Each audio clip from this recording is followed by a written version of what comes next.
Apakah batal puasa mencicipi gulai untuk merasakan garamnya?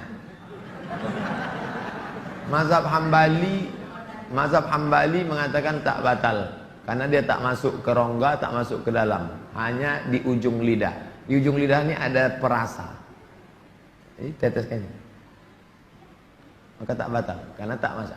Habis dirasanya gini, habis itu diludahkannya boleh. Tak masuk ke sini, tak masuk. Mazhab Hambali, tapi saya tak mengamalkan. Saya tidak mengamalkan. Ini saya jawab, mana tahu nanti ada ustadz. Saya bilang tak boleh. Tiba-tiba ada ustadz yang katakan, oh tak tahu Ustadz Somad. Saya tahu, tapi saya tak amalkan. Kenapa? Membuka pintu celah. Saya tak menyalahkan Imam Hambali. Orang sekarang imannya tak macam Hambali. Asik mencicip aja dari pagi. Cicip. Ustadz gimana cara menghafal Quran? Kami dulu aturan di Al-Azhar tidak pakai SKS, kuliah tak SKS, setahun dipaket 14 mata kuliah, 2 juz Al-Quran, tidak pakai SKS, tahun 1, tahun 2, tahun 3, tahun 4, 14, 2 juz.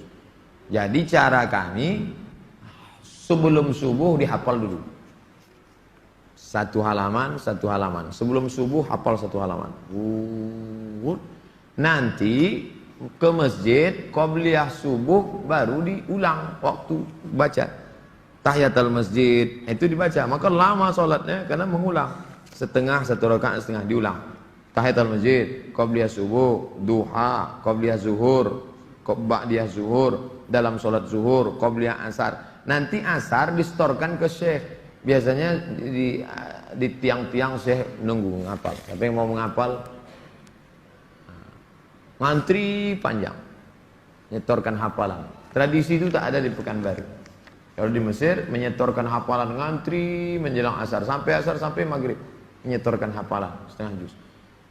1 hari, 2 hari. Jadi 20 hari hafal 1 juz. 20 hari. Nah, baru waktu yang lain dipakai untuk menghafal. Ujian tak boleh bawa buku.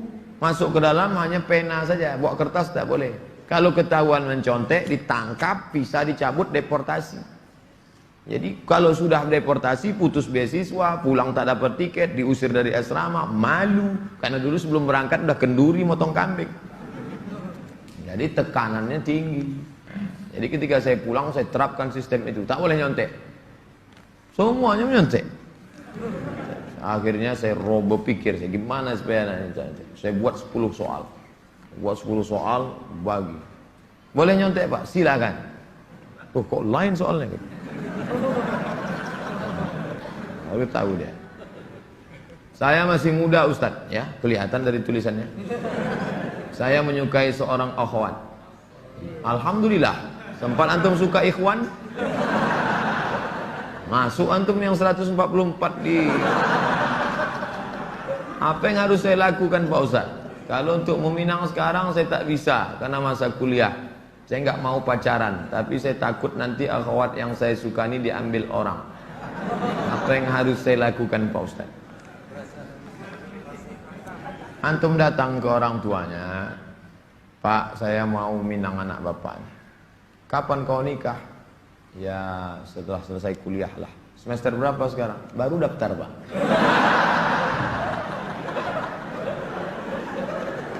Itu rasa-rasa biasa saja itu adik-adik sekalian. Nanti setelah sekalian kuliah, banyak yang lebih cantik, lebih mantap dari itu. Anggap ingin lalu aja. Tak ada. Nanti setelah kalian selesai, banyak yang lebih hebat lagi daripada itu. Maka tundukkan pandangan. Yang gadis-gadis bagus pakai cadar, supaya tak nampak laki-laki wajah. Ustadz di mana di Pekanbaru ini tempat belajar tahsin ngaji? Ustadz Hardi LC. Datang ke Tafakuh, banyak kajian, jamnya ada. Datang ke kantor Tafakuh, depan gedung guru. Dari sini sebelum Purna MTQ, gedung guru sebelah kanan ada perkantoran Sudirman. Di depannya ada karaoke Rosa. Tapi jangan antum masuk ke situ. Kanan karaoke, yang kirinya Tafakuh. Dr. Mustafa Omar. Tanya, ada Ustadz Hardi? Nah, daftar tahsin dengan Ustadz Hardi. Ustaz, Nabi Muhammad tak pernah cukup puasa sebulan pada bulan Sya'ban. Bagaimana kalau puasa bulan Rajab? Tak pernah, tidak pernah cukup puasa. Pernah Nabi. Bulan Sya'ban pernah Nabi sebulan. Karena Rasulullah SAW yasumu Sya'ban kullahu. Kata ulama makna kullahu pernah dia sebulan. Tapi tidak tiap tahun. Pernah, tapi tidak tiap tahun. Bagaimana dengan Rajab? Rajab bagus. Mana dalil puasa Rajab?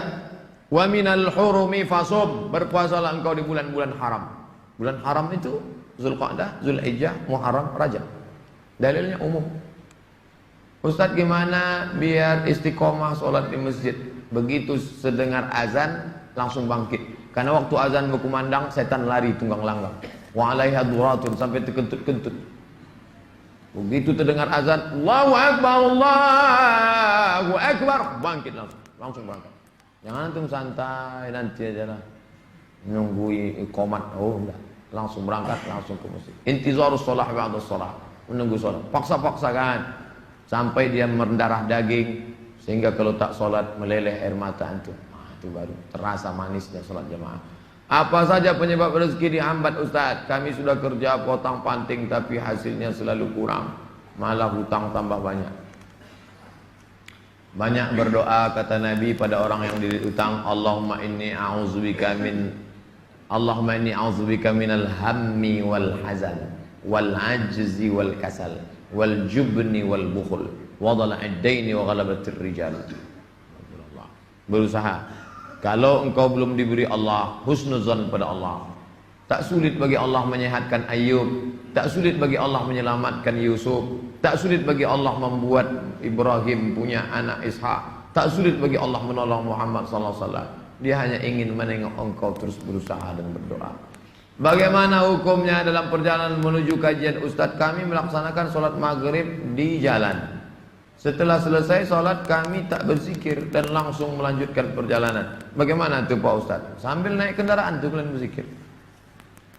Subhanallah, subhanallah, subhanallah, subhanallah, subhanallah, subhanallah, subhanallah. Alhamdulillah, alhamdulillah, alhamdulillah. Tet, subhanallah.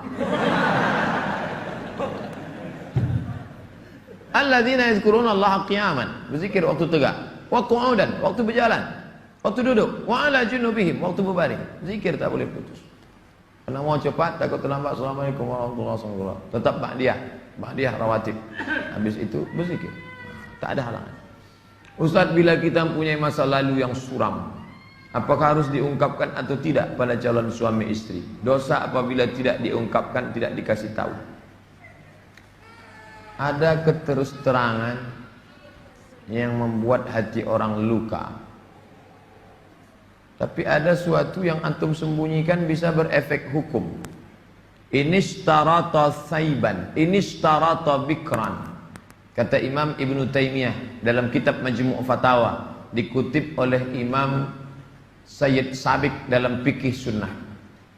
Yang punya teks Ibn Taymiyah, nama kitabnya Majmu' Fatawa. Dikutip oleh Sayyid Sabiq, dibuatnya dalam kitab Fikih Sunnah. Inishtarata bikran fapanat saiban falahul fashu. Kalau seorang suami mensyaratkan istrinya mesti perawan, ternyata tidak perawan, maka dia punya hak fasah membatalkan pernikahan. Jadi kalau sekedar antum dulu pernah nonton karaoke, tak perlu antum ceritakan. Ditanyanya, kau solihah? Insya Allah bang. Masa lalumu, siapa yang tak pernah punya masa lalu? Emangnya kau suci? Tapi kalau sudah masalah implikasi hukum, antum mesti terus terang. Karena kalau antum bohong, maka dia punya hak fasah. Nah, ini hati-hati. Setelah antum cerita, tapi bahaya juga. Ini kau cerita dia tak jadi, tak mau. Bukakannya ke yang lain, alamat. Pokoknya gawat lah itu dah. Bila wanita menolak menikah karena alasan menuntut ilmu yang disuruh orang tuanya, bagaimana menurut Pak Ustadz? Kenapa dia tak mau menikah? Ayahnya maksa dia harus selesai S3 baru nikah. S2 23, S3 tambah lagi, S2 25, S3 3 tahun 28. Kau setelah doktor baru boleh menikah. Begitu kata bapaknya. Hadapi bapaknya. Keras bapaknya nih Pak Ustadz. Bapaknya orang apa? Orang Kabupaten Kampar. Ajak Ustadz Mustafa Umar. Bapaknya orang apa? Orang Jawa. Ajak Ustadz Jamhur. Jumpa sama Ustadz Jamhur. Assalamualaikum, Waalaikumsalam. Pripun kabari apik? Oh, katanya bapak tak mau ngasih anak bapak nikah sama dia. Saya bukan tak mau, itu saya ngasih alasan aja biar tak jadi sama dia.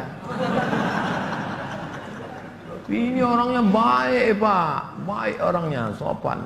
Oh, jadi ada pintu celah masuk ke dia. Bapaknya itu kan manusia, bukan robot. Ada hatinya. Kau sentuh tepat di hatinya, dia akan jadi milikmu untuk selamanya.